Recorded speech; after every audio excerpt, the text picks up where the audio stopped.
Thank you for joining me on this season finale of Erasing Shame Season 2. My name is DJ Chuang, and this will be a year in review, reviewing both our Season 1, Season 2, as well as our special summer series. Some of the highlights that I remember, as well as a countdown. We'll do a top 10 countdown to end the year and to end our run here. So first, I want to thank you for listening and watching our podcast here. And many of you fans and followers have engaged with our little podcast project, and it is very much a labor of love, and some people call it a passion project because we have no staff and no budget. And so all of us that participated in Season 1 and Season 2 in particular did it out of the abundance of our heart and desire to help others as a labor of love because, we want to be generous people, and when it comes to shame, it's something that we can help each other with by creating a safe place for us to have honest talk about healthy living. And we do that in various dimensions like relational, emotional, mental, and personal. And as Season 1 kicked off, my co-host Eunice Lee and I had 5 conversations about different topics related to shame, and we discovered that there are just so many aspects of shame. We talked about what shame looks like and feels like, and how it affects our worthiness or worthlessness, our sense of not belonging. And you'll want to scroll back to Season 5, or you can scroll back to Season 1, Episode 5. There you go. And the easiest way to do that is go to erasingshame.com, our website, and under the menu episodes, I've created some pages specifically just for Season 1, Season 2, as well as the summer series. And you'll notice that this episode, this video, and this audio is a straight-through one-shot recording, so we don't do any edits or post-production per se. We want to be genuine and authentic and show you that we can still do something meaningful and valuable without having to polish everything up and being perfect. I know when it comes to this issue of shame, that is one aspect that holds us back because we haven't perfected it, or we haven't gotten every word just right. We want to not attempt something, or we beat ourselves up or feel more badly about ourselves than we need to when we make a mistake. And so this is why we record our episodes in the raw. And Season 1 was particularly in the raw because we produced those videos on Facebook Live with a add-on called BeLive.tv. So every episode in Season 1, with the exception of maybe 2, were recorded live on Facebook before a live online audience. The online audience wasn't huge, and that's okay. We wanted to try something and see if we could produce a weekly podcast episode as quickly as possible, authentically, and with some prep. We actually spent more time in the prep than we did in the recording. So that's sometimes, that's often not true in many kinds of media productions. So we talked about a variety of issues, and by episode 6, we invited a number of guests onto our podcast, and I want to just mention their names and say a word of thanks to them. Natalie Shea was with us the entire season, actually, behind the scenes, helping us to run admin and prep. And then she came on episode 6 to talk about feeling like having to perform, but feeling shame on the inside. And we had Dr. Martin Shaw come on and talk about cognitive behavioral therapy.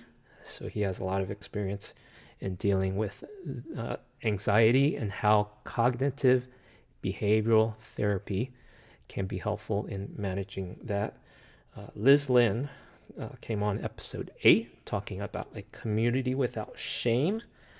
Episode 9, I handled some questions from Cora about shame. Iris Chen from Untigering came on to talk about parenting without shame in episode 10.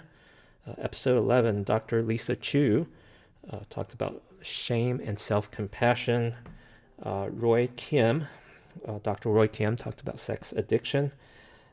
Sam Louie, breaking free from generational addiction, and Fanny Tam coming on episode 14, talking about reasons that people get help with therapy. And she was our Canadian guest, and she is a veteran of Christian counseling with first and second generation Asian Americans, Asian North Americans, Asian Canadians. So it was really neat to have her perspective. And Angie Choi talked about some things that she wished she had known, going through some challenges in life. So thank you to all our guests in season 1, Natalie Shea, Martin Shaw, Liz Lynn, Iris Chen, Lisa Chu, Roy Kim, Sam Louie, Fanny Tam, and Annie Choi. So those were fun episodes to host and co-host with my friend Eunice Lee, and she herself is a licensed marriage family therapist in the 626 area. 626 refers to the zip code that is in that East LA area, populated by many Asian Americans, and I think she has an office somewhere in Alhambra or Pasadena, somewhere in that area. If you happen to be local, she would be available to help with talk therapy and the good things that conversations can have. And at this point in my understanding about erasing shame, it's fascinating how conversations can change us from the inside. That conversations, whether it's having them or listening to them, actually both, can actually rewire the connections in our brain and help us to heal from past hurts, whatever that may be, as well as lies that we have been told or we have come to believe in about ourselves, and rewiring those brains and changing our thinking patterns can have tremendous health benefits, physically as well as emotionally and personally and relationally. So it's been a powerful time just to experience some of that through recording these Erasing Shame podcasts, as well as going on my personal healing journey, recovery, as they would call it. In the mental health profession, it's called recovery when you've been diagnosed with something clinical. In my case, that would be bipolar disorder. And it's something I've been coping and managing for 18 years now. And so just to mention that I share this podcast out of a burden and a passion and a genuine weakness. Not just to talk about erasing shame when it comes to mental health or mental illness, but also erasing shame in whatever aspect of life, in relationships and in our personal understanding of ourselves, and not having enough self-compassion and not finding the courage to be creative and to be vulnerable. And season 1, we mentioned Brene Brown and how her definition of shame was most helpful, that guilt is something that we did wrong. It's an action, but shame is when we are wrong, or we feel like we are a mistake, and that is too closely connected to identity, and it really is destructive. So shame causes us to hide. It festers in silence. And so we came up with this podcast to have conversations, to have honest talk. And by talking, that automatically breaks the silence. And our hope is, as you hear normal people, I'm not a trained psychologist or psychiatrist. I'm just a person. I do have some education in my background, but I wanted to be a part of showing you, our viewers and listeners, and people that may find us on the web, that psychology and psychiatry and medication, even just talking with a friend, can be very helpful in how to live a healthier life. So that's kind of the thinking behind that. And actually, in season 1, one of our guests had a really powerful insight. I think it was Dr. Lisa Chu on episode 11, as she talked about shame and self-compassion, that shame is anything that we can't talk about, anything that we feel like we can't talk about. And to have a healthy life, there shouldn't be anything that we hold back. Certainly, we want to talk with tact and understand when it's appropriate to say certain things. But if we're stuffing things down and keeping things bottled up, that's just not a healthy thing. So thank you, Dr. Lisa Chu, for being a part of our conversations here at Erasing Shame. And the other thing I noticed is her episode, the episode 11 with her, had the most Facebook comments and the most social engagement in season 1. So that was pretty neat to see. And then something else that I noticed, and I don't look at the statistics very closely, but in episode 8 with Liz Lynn, as she was talking about a community without shame, as she's been part of a group called the Progressive Asian American Christians, and they held a conference, and they created a safe place where the people could talk about their faith, community, and some of the pains and abuses they have experienced, and how being a safer community like this group was really helpful in their healing journey. And what was amazing in that particular episode, as we were streaming it on Facebook Live, the audience numbers and the engagement numbers actually went up as the episode moved towards the end. I think it lasted 40 minutes or so, and I've never seen a video episode where the audience numbers and engagement would keep going up. Usually it kind of spikes in the middle somewhere after someone's shared a great story, but in that particular episode, it just went up and up and up. So that was really neat to see, and glad that many viewers found that to be engaging and beneficial. Now, that was season 1, and then for the summer, so season 1 ran through the spring, and for the summer, we were initially just thinking of taking some time off or going to a more reasonable frequency, because doing a weekly pace was pretty intensive. So we were thinking of taking a break. We have short-term planning here, so no long-term plans, 3 to 5 years, or even 1 year, or even 1 month. And so things came together. We did a summer series, and you can watch the introduction of the summer series there, Erasing Shame About Mental Health in Asian American Communities. And through an introduction with Eunice Lee, we were able to produce a series of 10 videos in collaboration with the Asian American Christian Counseling Service, and it was made possible by a mini grant from the California Mental Health Services Authority. So through this mini grant, we were able to hire or compensate. I guess I wouldn't say we hired in the sense of a full price kind of a thing, but we worked out an agreeable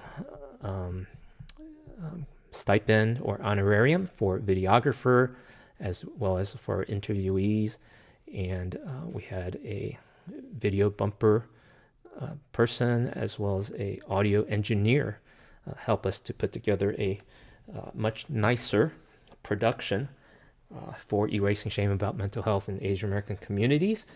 And we recorded all of that in about a month and a half to meet our grants parameters, requirements. And then we rolled it out over the course of the summer, one a week. And we wanted to have a good mix of interviews with experts as well as real life first person stories of people who struggled with shame and were able to begin their journey of erasing shame and how that has helped them. So encourage you to check out that series. We had some great guests who shared their stories as well as expertise.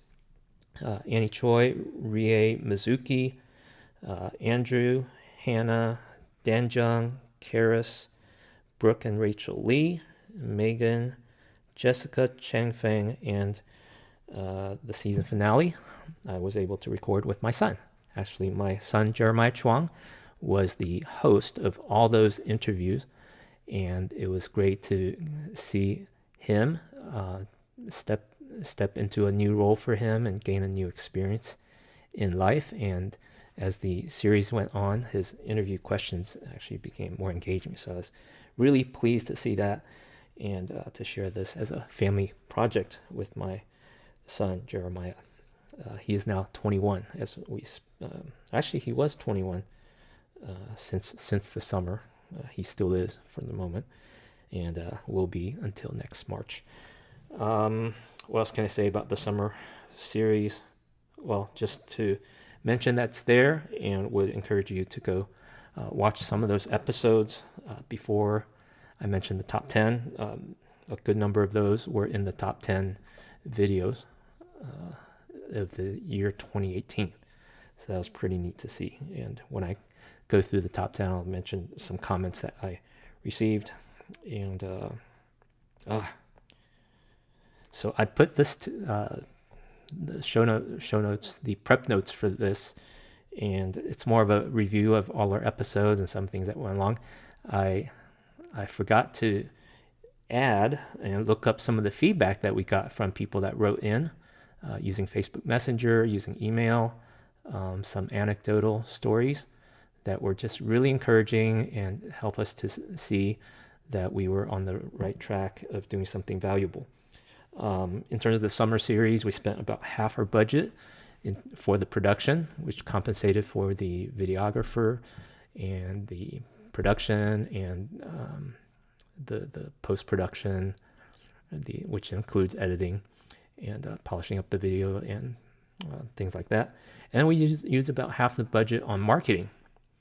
So what we realize is marketing dollars don't go very far in these days and age.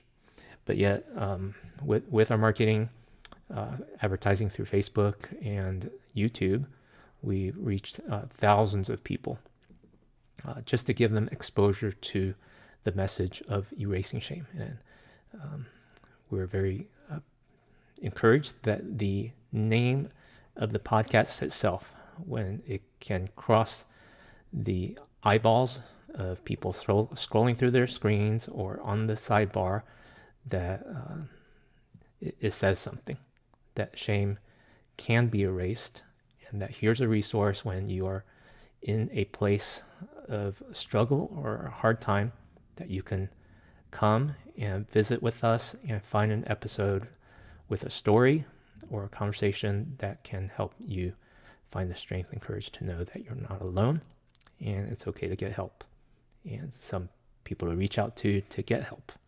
So that was pretty neat that we could reach tens of thousands of people and give them some exposure to the message of erasing shame. Now, season 2, I was pleased to be introduced to a new co-host, Mei Lee Chang, who is a therapist herself in the state of Minnesota. And her background is Hmong American. Actually, I should mention Eunice Lee in season 1 was Korean American, and I myself, Chinese American. So we wanted to span and connect with as many Asian American communities as we could, as well as different perspectives, so that we can learn from each other and share collectively as we ought. The most of the episodes on, let's see, we made 10 episodes in season 2, and out of those 10 episodes, we did 4. Let's see, 1, 2, 3, 4, 5. Okay, so we did 5. Mei Lee and myself talked about a variety of topics, including positive aspects of shame. Yes, that is possible. Refugee experiences and trauma. We talked about the hard times that many people have during the holidays because as we've just experienced Thanksgiving and Christmas, those are times when we sometimes, particularly some people that live in very difficult family situations, have to revisit those painful memories. And we gave some practical tips, or Mei Lee did, practical tips on what to do during those holidays, and then the effect of being a single person. So being in certain cultures, singleness is just not respected or cared for. Single people already know they're single, so they don't need any more pressure to say, hey, when you're getting married or who you're dating. There's better ways to support people who are in that stage of life, and they certainly do need support and encouragement. We all do, but singles often get left out. So other guests we had in season 2, Dr. Pong Rhodes, Margaret Yu, Grace Sangalang Ing, and David Dicken. Appreciate each of them being on our season 2 of Erasing Shame. And now, thank you for being patient as we come to that segment of our episode here to count down the top 10 episodes of Erasing Shame from 2018. So coming in, let's see, we should start with number 10, right? That's how David Letterman would do it. So coming in number 10, don't have a drum roll. Here it is. Coming in at number 10, Introduction to Erasing Shame About Mental Health in Asian American Communities. That was number 10. So our first episode introducing that series, and you'll find that to be a good kickoff. We recorded it on the first take, and you can see where I stammered a little bit at the beginning and got into a groove towards the end of that episode in talking with the executive director of the Asian American Christian Counseling Service there. And I'll mention this about the summer series. So I heard secondhand that after the summer series were released and word got out through our marketing channels as well as through our personal relationships, we also encouraged the Asian American Christian Counseling Service to share about the video series, the podcast series. We produce everything in audio and video to reach maximum audience. We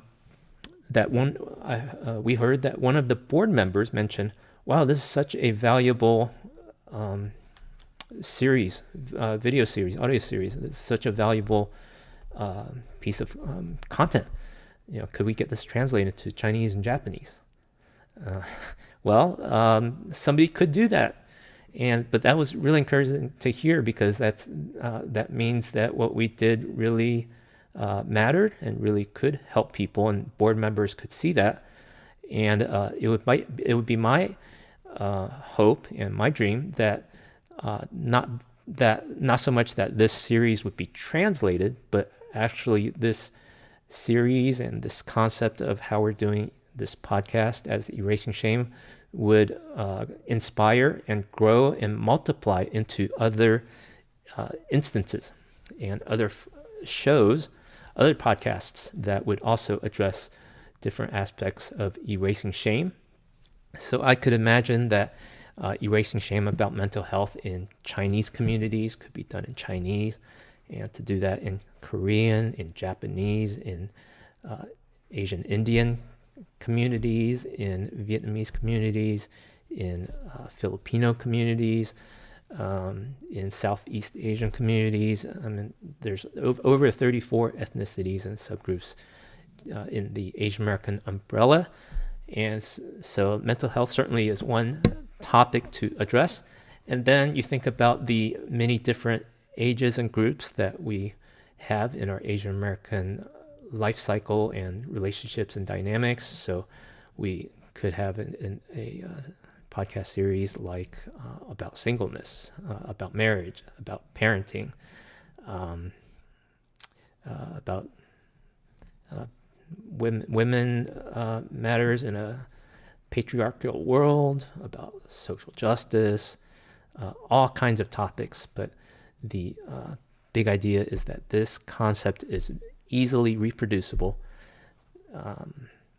We've done it on shoestring effort, no budget, no staff, and I'm certainly happy to be open source in sharing with you how we did it so that you can do it too for whatever topic that may be related to erasing shame or not.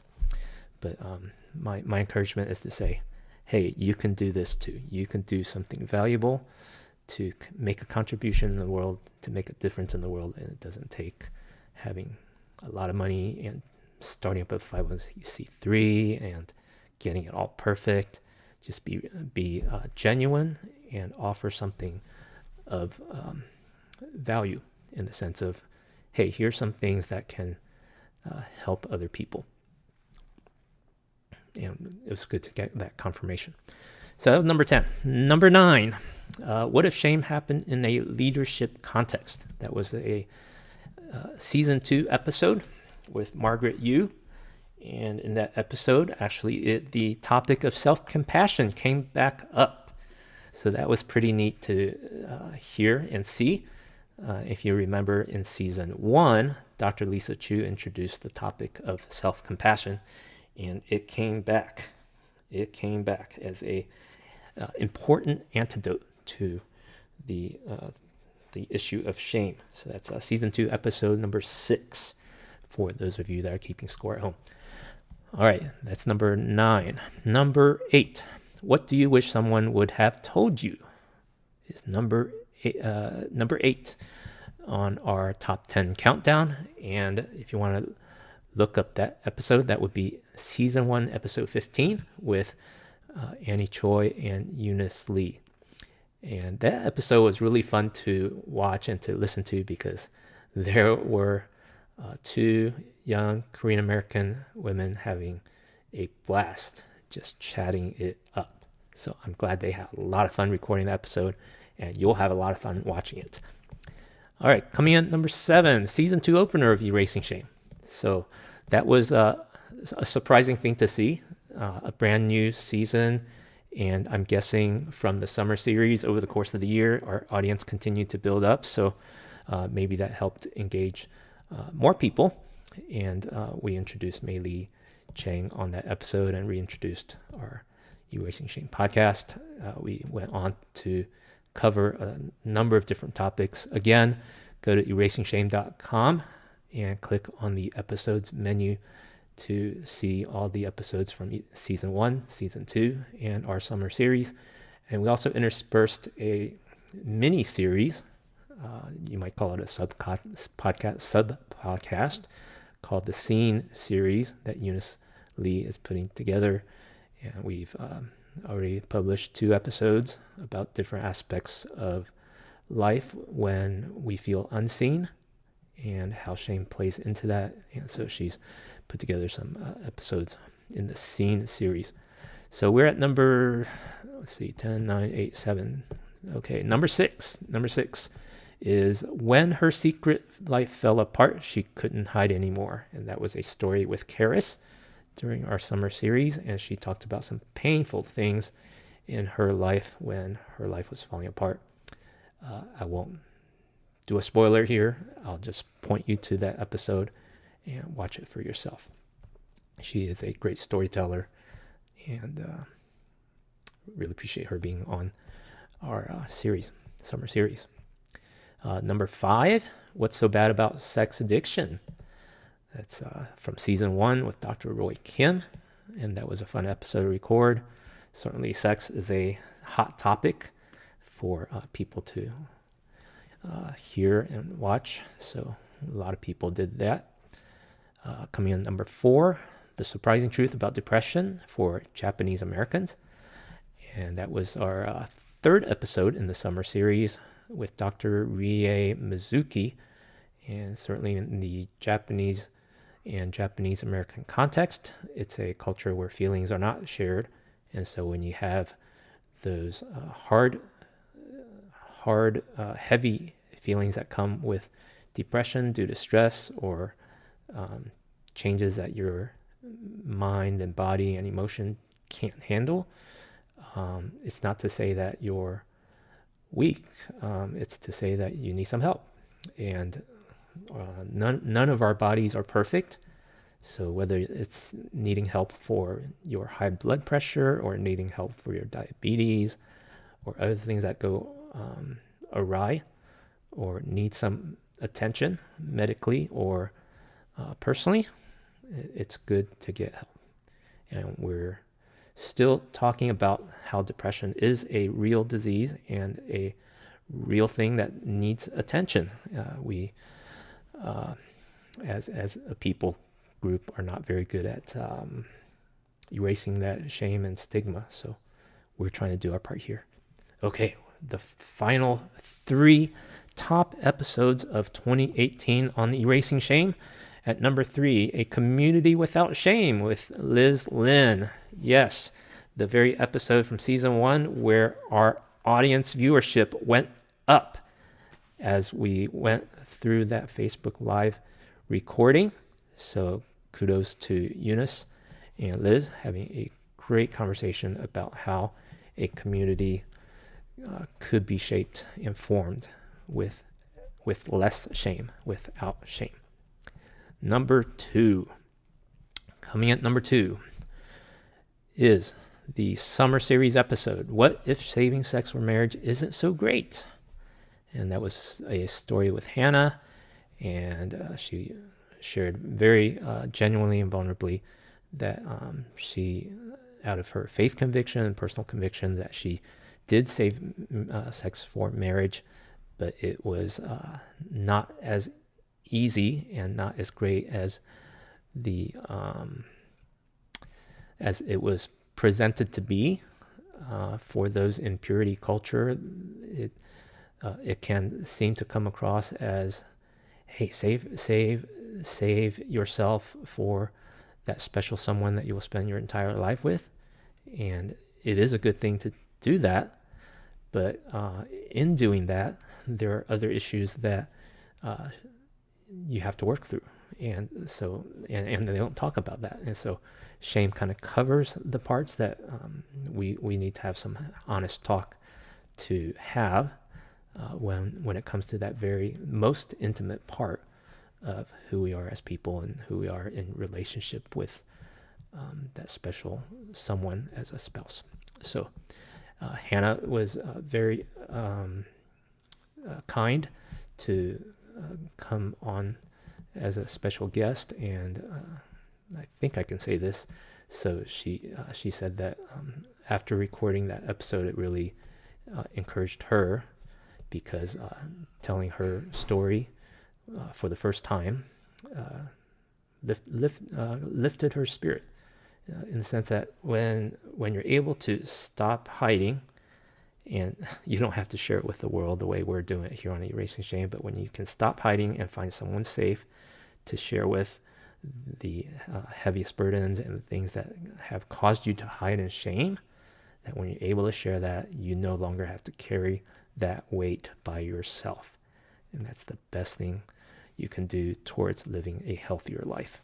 Find someone that cares about you, that will listen, that will not fix you or lecture at you, but will be supportive, and that would be a safe person. Therapists are trained to do that, but not every therapist works with every single person, because there's some cultural and relational dynamics, chemistry, that you may need to try a couple different people to really find a person that's easy to talk with and can be supportive in the way that you need to be supported as you share the hard things in your life, so that you can move from shame to healthy living. All right, I've stalled long enough, and this episode is going way longer than I had anticipated, so let me wrap this up. So coming in at number 1 is Andrew's story with the title Korean American Pressures to Be Perfect. Number 1 episode of Erasing Shame over the course of this year. It reached over 12,000 people, which is amazing. Again, we have no marketing budget. We don't push the episode too hard, but we rely on you, our viewers and listeners, to share and to tell others. And that episode has gotten so many social actions. Blew my mind. Like twice as many as the next episode, and 5 times as many as episode the number 3, top 3, the third most popular episode. So exponentially, for whatever reason, people loved watching that episode. It might have been the title, might have been Andrew, might have been timing. It was the day after July 4th. No, actually it wasn't, because a lot of the statistics came in over the course of the entire summer, and it still clocks in. So thank you, Andrew, for being open, honest, and vulnerable with the pressures that you experienced growing up and going to school, and feeling that pressure to be perfect. And perhaps for many of us who grew up in that Asian American context, the pressures of our culture and the pressures of our society can be and is overwhelming for many of us, too many of us, that the statistics and the stories that we know of people that have self-harmed or